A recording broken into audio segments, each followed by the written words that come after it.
Hello friend, સ્વાગત છે તમારું ગુજરાતી રેસીપી કિચનની અંદર। આજે હું તમારી સાથે શેર કરીશ ખાવામાં એકદમ ટેસ્ટી કાચી કેરી અને ડુંગળીનું કચુંબર બનાવવાની રેસીપી। તો ચલો કાચી કેરી અને ડુંગળીનું કચુંબર બનાવવાનું શરૂ કરીએ।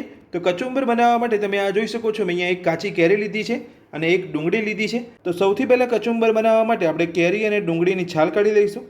તો કેરીનો ઉપરનો ભાગ કટ કરી અને કેરીની ઉપરની છાલ કાઢી લઈશું। તમે અહીંયા કચુંબર કાચી કેરીની છાલ કાઢ્યા વગર બનાવવા માંગતા હોય તો તમે એ રીતે પણ બનાવી શકો છો।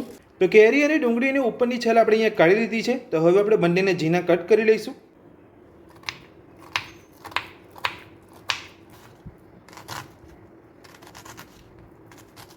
તો તમે અહીંયા જોઈ શકો છો, આપણે અહીંયા ડુંગળી અને કેરીને ઝીણા કટ કરી લીધા છે। તો આ રીતે તમારે અહીંયા ઝીણા કટ કરી લેવાના છે। તો હવે આપણે બંનેને એક બાઉલની અંદર લઈ લઈશું।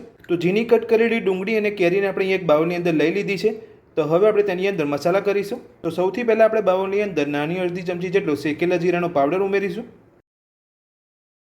સાથે જ નાની અડધી ચમચી જેટલું લાલ મરચું ઉમેરીશું। સાથે સ્વાદ પ્રમાણે મીઠું ઉમેરીશું।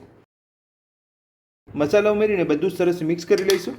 મારી આ રીતે આ ઉનાળાની અંદર આ રીતનું કચુંબર બનાવવાનું જરૂરથી ટ્રાય કરજો। ખાવામાં આ કચુંબર એકદમ ટેસ્ટી લાગતું હોય છે અને આ રીતનું કચુંબર બનાવીને તમે રેગ્યુલર જમવાની અંદર તમે ખાઈ શકો છો। તો મસાલો ઉમેરીને આપણે અહીંયા બધું સરસ મિક્સ કરી લીધું છે।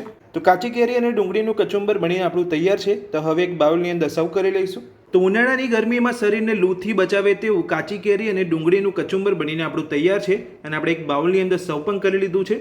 તો આ કચુંબરની અંદર જો તમે અહીંયા ઝીણા સમારેલા લીલા ધાણા ઉમેરવા માંગતા હોય તો ઉમેરી શકો છો। તો કાચી કેરી અને ડુંગળીનું કચુંબર બનાવવાની રેસીપી તમને મારી કેવી લાગી મને કોમેન્ટ બોક્સની અંદર કોમેન્ટ કરીને જરૂરથી જણાવજો। આજનો વિડીયો પસંદ આવ્યો હોય તો વિડીયોને લાઇક કરજો, ચેનલને સબસ્ક્રાઇબ કરી રાખજો આ જ રીતની નવી રેસીપી મેળવવા માટે। Thank you.